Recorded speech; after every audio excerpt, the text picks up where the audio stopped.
Hey guys, happy Friday. No, it's not Friday. Happy Thursday. I wanted to talk about how people can become more interesting. A couple months ago, a guy did a viral video. It took off like crazy. It has something like 1.2, maybe 1.5 million views right now. It was the video that was a mashup of the Beastie Boys song Sabotage and a Sesame Street film, something about Big Bird something or other. I think most of us realize by now that like mashups, joining two different things, especially that don't belong together, that's what creativity is often about, taking two different ideas, two different inventions, two different fields, and combining them somehow to create something kind of novel.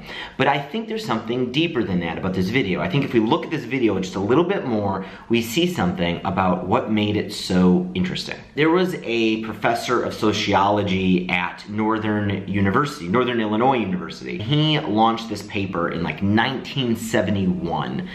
Called That's Interesting. And in it, this guy basically just researched and analyzed what made theories and research interesting. In this paper, he explores why theories, why research, why papers take off like they do. What makes some things more interesting than others. And what he found was that interesting stuff wasn't interesting because it was true. They were interesting because they proved the truth of something we had already assumed was false. They were interesting because they were counterintuitive. Everything interesting can be stated as, we know things seem to be X, but they're actually non-X. If there's this thing, we think this phenomenon is a mess, in reality, it's order. We assume this phenomenon is bad, in reality, it's good. The strongest things that are the most interesting to us are the things that just don't affirm what we already believe. It's the things that break down. If you go back to this guy's videos, his name is Adam. He's done mashups before. The guy's no stranger to viral videos. His channel, it has something like 28 million views. He's got another channel with something like 38 million views. In fact, he's, I think, the guy who's credited with the first viral video on YouTube. He posted a YouTube video 10 years ago called fence plowing. A friend of his who decided to run straight through a fence. I mean, it looked like a normal like wooden plank fence, and he just ran right through it. And it's pretty hilarious to watch. That became the first viral video, and he's not a stranger to mashup. He's got other things with Beastie Boys and the Muppets, Bone Thugs and Harmony and the Muppets, or Sesame Street. I think it's Bone Thugs and Harmony and Sesame Street, and that video is like 4.5 million views. If you look at what has got the most views and obviously the most interest, it's those things that took the things that we've taken for granted and combined them in a way, artistically, that shows us that we were wrong about taking them for granted. We take Sesame Street for granted because it's for kids. We're past that, right? Most of us watching this and watching his video, we're past the age where we give a crap about Sesame Street.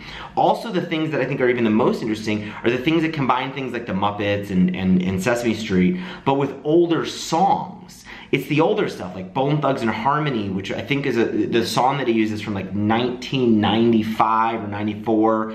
You know, Sabotage is from the same kind of time period. I mean, I love this song, but most people today, Beastie Boys is not a relevant kind of topic or song to be using today. You should be using Taylor Swift, but he doesn't. He uses Sabotage. And even the Big Bird film, I think it was from like 1985. He's using these elements that we've taken for granted, that we've assumed we are past, and he combines them into something to show us, no, no, no, no, no. You can actually do something interesting with them today. If you even look at his other videos, if you look at, he's got the video about plowing through a fence. Again, it's a counterintuitive idea. We assume a fence is to keep people out. You don't go through fences. And yet here he sends a guy right through a fence. Another video that it went extremely popular for him, and I think a lot of us assume that if you watch a video like mine, it's gonna take a chunk of time. Hopefully I keep it under 10 minutes, sometimes I keep it under 5 minutes, but you're gonna have to commit multiple minutes to watch a video of mine. The average video on YouTube is 4 minutes and 20 seconds. So you know what Adam does? He creates a video that's 0 seconds. It's just under a second, so YouTube just counts it as 0 seconds, and it's like a split. You see milliseconds of a cat, and it's maybe the shortest or one of the original shortest videos on YouTube. It took off like crazy. I don't mean this to be this like, hey, if you follow Murray's, this researcher's instructions and you follow Adam's the way he does this, you're gonna be successful. No, like Adam has been making videos for over a decade. He's been doing this longer than YouTube has even been around.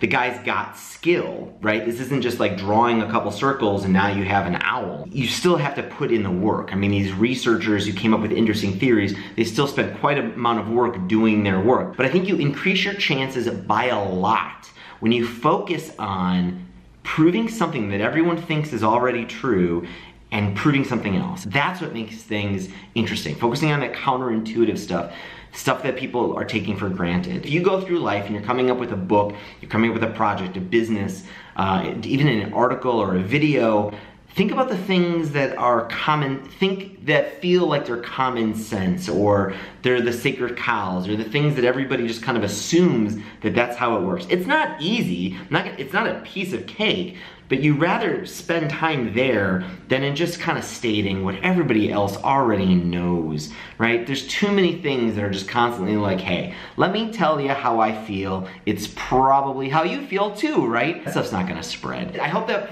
is a little bit of food for thought. I know the stuff that I've written that surprises people in their thinking like this has been my best stuff, and I think it will take you far. I hope you like these videos. I upload a new video every single day talking about business and marketing and psychology and just getting through life.